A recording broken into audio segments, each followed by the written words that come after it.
Alright guys, video number 2 of the install.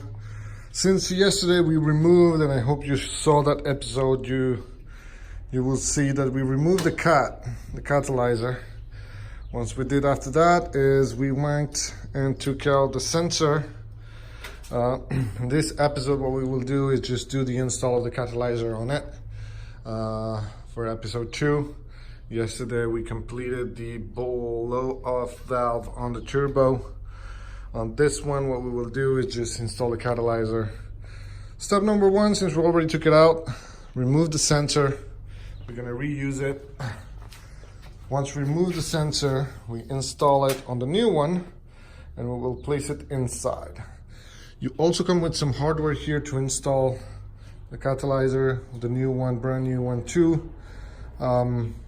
The turbo exhaust, whatever you header, whatever you want to call it. So what we're going to do now is just going to put this one together. Once now that it's together, I'm just going to slide it in and put it back together. Alright, so we put the cat back. So what we did is we put it back in there. Still need to tighten everything up, but I put the sensor in it, put the shields back, replugged the sensor. Right there, there's a plastic part over there. There's a little tied up. I don't know if, yeah, right there. So you can see there, you can put a zip tie through it and it's gonna hold it. So that's pretty great. Put it back, put the springs back on it.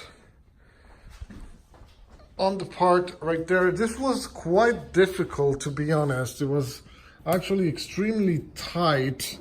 So I'm not gonna lie, it was extremely tight. Really hard to put back together, but this part right here, I'm not finished yet. I still need to tie it up a little bit more. It's not tight enough, but the part is there.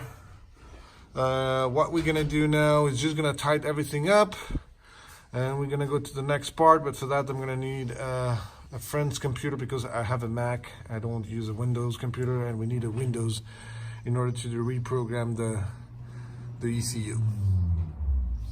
So, next step, tighten everything up and then we're going to be ready to go.